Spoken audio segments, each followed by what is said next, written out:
ಎಲ್ರಿಗೂ ನಮಸ್ಕಾರ. ನೋಡಿ, ಇವತ್ತು ನಾವು ನೋಡೋದು ಏನು ಅಂದರೆ SSLC ರಿವ್ಯಾಲ್ಯೂಯೇಷನ್ಗೆ ಯಾವ ಥರ ಅಪ್ಲೈ ಮಾಡೋದು ಅಂತ ಹೇಳಿ. ಇದನ್ನು ನೀವು ಮೊಬೈಲ್ ಅಥವಾ ಲ್ಯಾಪ್ಟಾಪ್, ಕಂಪ್ಯೂಟರ್ ಯಾವುದ್ರಲ್ಲಿ ಬೇಕಾದ್ರೂ ಮಾಡ್ಬೋದು. ಸೊ ನಿಮ್ಮ ಕ್ರೋಮ್ ಬ್ರೌಸರ್ ಅಥವಾ ಯಾವುದೇ ಒಂದು ಬ್ರೌಸರ್ಗೆ ಹೋಗಿ ಇಲ್ಲಿ ಸರ್ಚ್ ಬಾಕ್ಸಲ್ಲಿ ಈ ರೀತಿ ಸರ್ಚ್ ಮಾಡಿ SSLC.in. ಸೊ ಇಲ್ಲಿ ಸೆಕೆಂಡ್ ಲಿಂಕ್ ಇದೆ, SSLC.karnataka.gov.in. ಕ್ಲಿಕ್ ಮಾಡಿದ್ಮೇಲೆ ನಿಮಗೆ ಫಸ್ಟ್ ಲಿಂಕ್ ಏನು ಸಿಗುತ್ತೆ ಇಲ್ಲಿ SSLC ಕರ್ನಾಟಕ ಅಂತ, ಅದ್ರ ಮೇಲೆ ಕ್ಲಿಕ್ ಮಾಡಿ. ಸೊ ಕ್ಲಿಕ್ ಮಾಡಿದ್ಮೇಲೆ ನಿಮಗೆ ಆ ಪೇಜ್ ಲೋಡ್ ಆಗುತ್ತೆ. ಲೋಡ್ ಆದ ನಂತರ ನೀವು ಇಲ್ಲಿ ಇನ್ಸ್ಟ್ರಕ್ಷನ್ಸ್, ನಿಮಗೆ ಕನ್ನಡ ಏನಾದರೂ ಕಷ್ಟ ಆಗುತ್ತೆ ಅಂದರೆ ಇಲ್ಲಿ ಇಂಗ್ಲೀಷ್ ಇನ್ಸ್ಟ್ರಕ್ಷನ್ಸ್ ಇರುತ್ತೆ ನೋಡಿ, ಇದ್ರ ಮೇಲೆ ಕ್ಲಿಕ್ ಮಾಡಿ. ಸೊ ನಿಮಗೆ ಎಲ್ಲಾನು ಇಂಗ್ಲೀಷಿಗೆ ಟರ್ನ್ ಆಗುತ್ತೆ. ಸೊ ನೆಕ್ಸ್ಟ್ ಏನು ಅಂತಂದರೆ ಇಲ್ಲಿ ನಮಗೆ ಲಿಂಕ್ ಎಲ್ಲಿ ಸಿಗುತ್ತೆ, ಸ್ಕ್ಯಾನ್ ಕಾಪಿ ಆಗಿರ್ಬೋದು ಅಥವಾ ಬೇರೆ ಏನಾದರೂ ಆಗಿರ್ಬೋದು. ಇಲ್ಲಿ ನಿಮಗೆ ಲೇಟೆಸ್ಟ್ ನ್ಯೂಸ್ ಅಂತ ಇದೆ ನೋಡಿ, ಲೇಟೆಸ್ಟ್ ನ್ಯೂಸ್ ಅಂತ ಇದೆಯಲ್ಲ, ಇಲ್ಲಿ ನಿಮ್ಗೆ ಬರ್ತಾ ಇರುತ್ತೆ, ಸ್ಕ್ರಾಲಿಂಗ್ ಆಗ್ತಾ ಇರುತ್ತೆ. Click here to apply for obtaining scan copies. ಅದ್ರ ಮೇಲೆ ಕ್ಲಿಕ್ ಮಾಡಿ ನಿಮಗೆ ಒಂದು ಹೊಸ ಪೇಜೇ ಓಪನ್ ಆಗುತ್ತೆ. ಇಲ್ಲಿ ನೋಡಿ, ನಿಮಗೆ ಸ್ಕ್ಯಾನ್ಡ್ ಕಾಪಿಗೆ ಅಪ್ಲಿಕೇಶನ್ ಡೇಟ್ 20th ಇಂದ ಸ್ಟಾರ್ಟ್ ಆಗುತ್ತೆ. ಲಾಸ್ಟ್ ಡೇಟ್ ಬಂದು 30th, ಅಂದರೆ 10 ದಿನ ಟೈಮ್ ಸಿಗುತ್ತೆ. ಅದಾದಮೇಲೆ ನಿಮಗೆ ರಿವ್ಯಾಲ್ಯೂಯೇಷನ್ಗೆ 24th ಇಂದ ಸ್ಟಾರ್ಟ್ ಆಗುತ್ತೆ. ಅದಕ್ಕೆ ಲಾಸ್ಟ್ ಡೇಟ್ ಬಂದು June 6th ಆಗಿರುತ್ತೆ. ಸೊ ಇವಾಗ ನಾವು first scanned copy compulsory ತಗೊಳ್ಳೇಬೇಕಾಗುತ್ತೆ.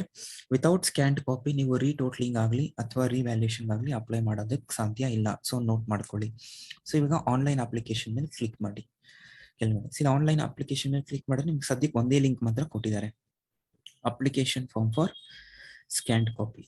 So ಇದ್ರ ಮೇಲೆ ಕ್ಲಿಕ್ ಮಾಡಿದ್ರೆ ನೀವು ಇಲ್ಲಿ ಯಾವ ಸ್ಟೂಡೆಂಟ್ದು ನೀವು ಅಪ್ಲೈ ಮಾಡಬೇಕು ಅನ್ಕೊಂಡಿದ್ದೀರೋ ನಿಮ್ಮ ಒಂದು ರಿಜಿಸ್ಟರ್ ನಂಬರ್ನ ಇಲ್ಲಿ ಎಂಟ್ರಿ ಮಾಡಬೇಕಾಗತ್ತೆ.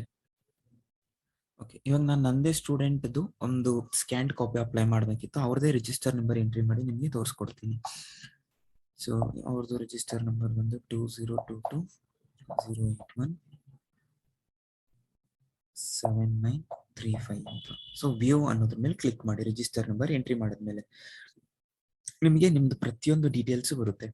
ಸೊ ನೀವು current year and session 22 April, ನಿಮ್ಮ ಹೆಸರು, ನಿಮ್ಮ ತಾಯಿ ಹೆಸರು, ನಿಮ್ಮ ಸ್ಕೂಲಿನ ಸಂಕೇತ, ಈ ನಿಮಗೆ ಬಂದಿರುವಂತಹ ಟೋಟಲ್ ಮಾರ್ಕ್ಸು, ನೀವು ಯಾವ ಸೆಂಟರಲ್ಲಿ ಎಕ್ಸಾಮ್ ಬರ್ದಿರ್ತೀರಾ ಸೆಂಟರ್ ಕೋಡ್, ಅಂಡ್ ನಾವು ಅಪ್ಲೈ ಮಾಡ್ತಿರೋದು ಸ್ಕ್ಯಾನ್ಡ್ ಕಾಪಿ. ಈ ಡೀಟೇಲ್ಸ್ನೆಲ್ಲ ವೆರಿಫೈ ಮಾಡ್ಕೊಂಡ್ಮೇಲೆ ನೀವು ಯಾವ ಎಲ್ಲ ಸಬ್ಜೆಕ್ಟ್ಗೆ ಈಗ ರಿವ್ಯಾಲ್ಯೂಷನ್ಗೆ ಅಪ್ಲೈ ಮಾಡಬೇಕು ಅಂತ ಅನ್ಕೊಂಡಿದ್ದೀರಾ.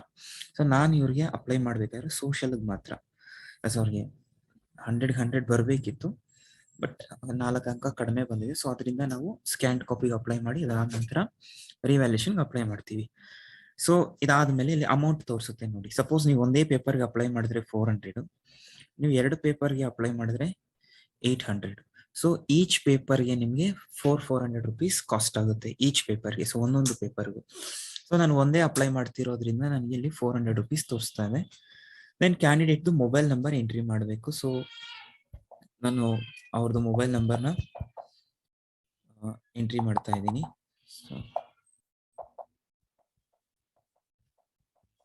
ಅದಾದ್ಮೇಲೆ ಇಮೇಲ್ ಐಡಿ, ಸೊ ಇಮೇಲ್ ಐಡಿನ ಕೂಡ ಎಂಟ್ರಿ ಮಾಡಬೇಕಾಗುತ್ತೆ.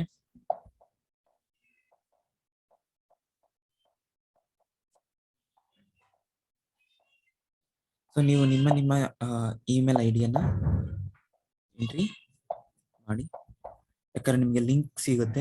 ಒನ್ಸ್ ನಿಮ್ದು ಈ ಸ್ಕ್ಯಾನ್ಡ್ ಕಾಪಿ ಏನಂತಾರೆ ಅದನ್ನ ಅಪ್ಲೋಡ್ ಮಾಡಿದ್ಮೇಲೆ ನಿಮ್ಗೊಂದು ಮೆಸೇಜ್ ಬರುತ್ತೆ. ಆ ಮೆಸೇಜ್ ಬಂದ್ಮೇಲೆ ನೀವು ಈ ವೆಬ್ಸೈಟ್ ಇಂದಾನೇ ನಿಮ್ಮ ಆನ್ಸರ್ ಶೀಟ್ ನ ಡೌನ್ಲೋಡ್ ಮಾಡಬಹುದು. ನಿಮ್ಗೆ ಯಾವುದೇ ಫಿಸಿಕಲ್ ಕಾಪಿನ ಕಳ್ಸ್ಕೊಡೋದಿಲ್ಲ, ನೀವೆಲ್ಲ ಆನ್ಲೈನ್ ಅಲ್ಲೇ ಆಗುತ್ತೆ. ನೀವು ಸ್ಕೂಲ್ಗೆ ಹೋಗ್ಬೇಕು, ಬೋರ್ಡ್ ಹತ್ರ ಹೋಗ್ಬೇಕು ಅನ್ನೋ ನೆಸೆಸಿಟಿ ಕೂಡ ಇರೋದಿಲ್ಲ. ನಿಮ್ಗೆಲ್ಲ ಕೂಡ ಆನ್ಲೈನ್ ಮುಖಾಂತರನೇ ಆಗುತ್ತೆ. ಸೊ ನೆಕ್ಸ್ಟ್ ಈಗ ಪೋಸ್ಟಲ್ ಅಡ್ರೆಸ್ ಎಂಟ್ರಿ ಮಾಡಿ, ಲೈಕ್ ಯಾವ ಲೊಕೇಶನ್ಗೆ ನಿಮ್ಗಿದು ನಿಮ್ಮ ಮನೆ ಅಡ್ರೆಸ್ಸು.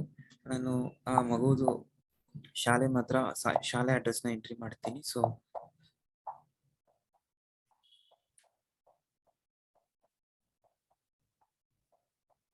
ಕಂಪ್ಲೀಟ್ ಡೀಟೇಲ್ಸ್ ಕೂಡ ಅವಶ್ಯಕತೆ ಇರೋದಿಲ್ಲ. ಇವರು ಇರೋದು ಬ್ಯಾಂಗ್ಳೂರ್ ನಾರ್ತ್. ಸೊ ನಿಮ್ಮ ತಾಲೂಕು ಹೆಸರಲ್ಲಿ ಎಂಟ್ರಿ ಮಾಡಿ.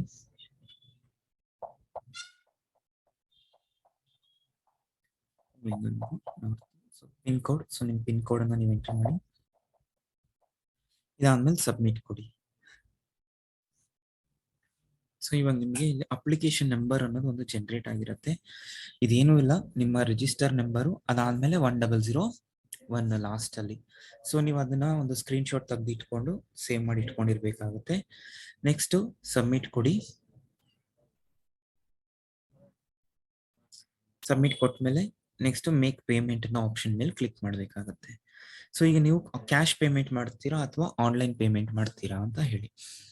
ಇನ್ ಕೇಸ್ ನೀವು ಆನ್ಲೈನ್ ಕ್ಯಾಶ್ ಪೇಮೆಂಟ್ ಮಾಡಂಗಿದ್ರೆ ನಿಮ್ಗೆ ಒಂದು ರಿಸಿಪ್ಟ್ ಕೊಡ್ತಾರೆ. ಬ್ಯಾಂಗ್ಳೂರ್ ಒನ್ ಅಲ್ಲಿ ಹೋಗಿ ನೀವೇನ್ ಮಾಡಬೇಕು, ಪೇ ಮಾಡಬೇಕಾಗುತ್ತೆ. ಬ್ಯಾಂಗ್ಳೂರ್ ಒನ್, ಕರ್ನಾಟಕ ಒನ್, ಈ ತರ ಎಲ್ಲ ನಾವು ಆನ್ಲೈನ್ ಪೇಮೆಂಟೇ ಮಾಡ್ತೀವಿ ಅಂದ್ರೆ ಆನ್ಲೈನ್ ಪೇಮೆಂಟ್. ಇದಕ್ಕೆ ನೀವು ಯಾವ ಬ್ಯಾಂಕ್ ಅಂತ ಸೆಲೆಕ್ಟ್ ಮಾಡ್ತೀರಾ. ಸೊ ನಿಮಗೆ ಇಲ್ಲಿ ಕರ್ನಾಟಕ ಒನ್ ಅಂತ ತೋರಿಸ್ತಾ ಇದೆ.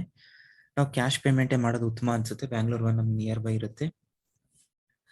ನಾವು ಬ್ಯಾಂಗ್ಳೂರ್ ಒನ್ ಸೆಲೆಕ್ಟ್ ಮಾಡ್ತಾ ಇದೀನಿ. ನೀವು ಇಲ್ಲಿ ಬೇಕಾದ್ರೆ ಯೂನಿಯನ್ ಬ್ಯಾಂಕು, ಕರ್ನಾಟಕ ಒನ್ ಅಥವಾ ಬ್ಯಾಂಗ್ಳೂರ್ ಒನ್. ಸೊ ನಮಗೆ ಬ್ಯಾಂಗ್ಳೂರ್ ಅಲ್ಲಿರೋರಿಗೆ ಬ್ಯಾಂಗ್ಳೂರ್ ಒನ್ ತುಂಬಾ ನಿಯರ್ ಒನ್ ಇರುತ್ತೆ. ಸೊ ನಾವು ಜನರೇಟ್ ಚಲನ್ ಇದ್ರ ಮೇಲೆ ಕ್ಲಿಕ್ ಮಾಡಿದ್ರೆ ನೀವು ಇಲ್ಲಿ ನೋಡ್ಬೋದು ನಿಮಗೆ ಒಂದು ಚಲನ್ ಡೌನ್ಲೋಡ್ ಆಗಿದೆ. ನಾನು ಚಲನ್ ಕೂಡ ಓಪನ್ ಮಾಡಿ ತೋರಿಸ್ತೀನಿ.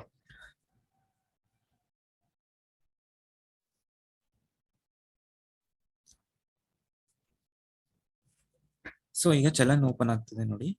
ಇದ್ರಲ್ಲಿ ನಿಮಗೆ ಎಲ್ಲ ಡೀಟೇಲ್ಸ್ ಸಿಗುತ್ತೆ. ಇದನ್ನ ನೀವು ಪ್ರಿಂಟ್ ತಗೊಂಡು ನೀವೇನ್ ಮಾಡ್ಬೇಕಾಗತ್ತೆ, ಆ ಕನ್ಸರ್ನ್ಡ್ ಬ್ಯಾಂಗ್ಳೂರ್ ಒನ್ಗೆ ಹೋದ್ರೆ ನೋಡಿ 20 ರೂಪಾಯಿ ಅವರು ಟ್ರಾನ್ಸಾಕ್ಷನ್ ಚಾರ್ಜಸ್ ಹಾಕಿದ್ದಾರೆ. ನೀವು ಸರಿಯಾಗಿ ಚೆಕ್ ಮಾಡ್ಕೊಳ್ಳಿ. ಸೋಷಿಯಲ್ ಸೈನ್ಸ್ಗೆ ಅಪ್ಲೈ ಮಾಡಿರೋದು, ಅದರದ್ದು ಫೀಸ್ 400, ಚಾರ್ಜಸ್ 20. ಸೊ 420 ರೂಪೀಸ್ ನಿಮಗೆ ಆಗುತ್ತೆ. ಇನ್ನು ತಗೊಂಡೋಗಿ ಕೊಟ್ರೆ ಅವ್ರು ಏನ್ ಮಾಡ್ತಾರೆ, ನಿಮಗೆ ಒಂದು ಅವ್ರು ಇಟ್ಕೋತಾರೆ, ಒಂದು ನಿಮಗೆ ಬ್ರಾಂಚ್ ಸ್ಟ್ಯಾಂಪ್ ಹಾಕ್ಬಿಟ್ಟು ಕೊಡ್ತಾರೆ. ನಿಮ್ದು ಪೇಮೆಂಟ್ ಕನ್ಫರ್ಮ್ ಆಗಿದ್ದ